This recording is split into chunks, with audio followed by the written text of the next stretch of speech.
Amazon Forest. Ishyamba rya Amazon ni ahantu huzuye amabanga n'ibitangaza byinshi ku nyamaswa. Inyamaswa zidasanzwe, ibimera bikiza indwara, ndetse n'ikirere kidasanzwe. Ni imwe mu hantu h'ingenzi cyane ku isi. Hagomba kurindwa no kubungabungwa n'urusobe rw'ibinyabuzima. Reka nze nkukorere icegeranyo cyiza cyane kigiye gitandukanye ku bintu bidasanzwe mu ishyamba rya Amazon.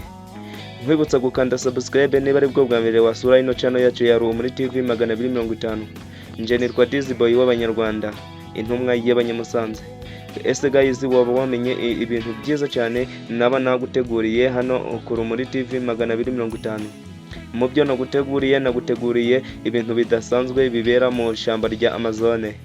Dukande subscribe, udufungurire onzogera, udusharingire kino kiganiro ku abantu 10 kugira ngo nabo bakirebe.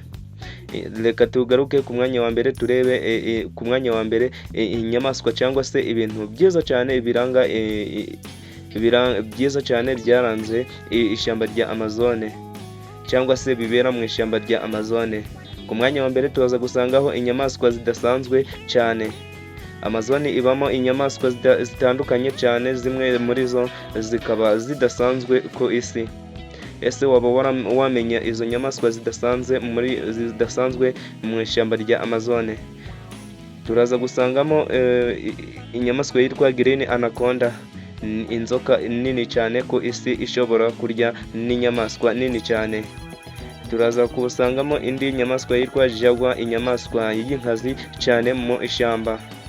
Turaza gusangamo Poison Dart Frog, agasimba gato gafite ubumara bukomeye cyane ari igikeri. Turaza kongera kubonamo Amazon River Dolphin, ifite ibara ry'umutuku idasanzwe cyane. Ku mwanya wa kabiri turaza gusangaho ibimera bifite amabanga akomeye.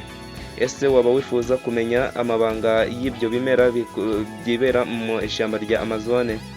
Dukandira subscribe, udufungurira ku kazogera, nje bagezaho ikicegeranyo. Nitwa Dizzyboy w'Abanyarwanda. Dore bimwe mu byatsi byifitemo amabanga akomeye mu ishyamba rya Amazon. Hari ibimera bishobora kurya udukoko, carnivorous plants. Ibindi bivamo imiti ikiza indwara zikomeye. Amazon ifite hafi 10% by'ibimera byose byo ku isi. Ku mwanya wa gatatu tuza gusangaho imvura idasanzwe ihora igwa mu ishyamba rya Amazon. Imvura igwa muri Amazon hafi buri munsi, niyo ituma iri shyamba rihora riri icyatsi kibisi cyane. Ku mwanya wa kane tuza gusangaho umwuka w'isi, Light of the Earth. Amazon yitwa umwuka w'isi kuko itanga umwuka mwiza, oxygen ku isi, ifasha kugabanya ubushyuhe bw'isi.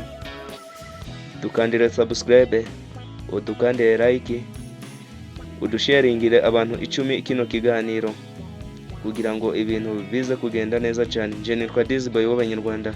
Ku mwanya wa gatanu tuza gusangaho udukoko twinshi cyane. Hari ubwoko bw'udukoko burenga miliyoni buherereye mu ishyamba rya Amazon. Ese utwo dukoko waba utuzi cyangwa se hari aho waba waratubonye? Gusa nta handi wadusanga kiretse hano ku Rumuri TV 250. Hari udukoko dufite ubumara bukomeye cyane, nk'udutuma umuntu arwara cyane indwara zirimo asima, cancer na malaria. Dukandire subscribe my friend. Ku mwanya wa gatandatu tuza gusangaho umugezi wa Amazon. Amazon River ni umugezi munini cyane ku isi mu mazi menshi. Ese amazi menshi wibwira ko ari iki? Uyu mugezi ufite amafi n'ibinyabuzima byinshi cyane, harimo na piranha zirya inyama.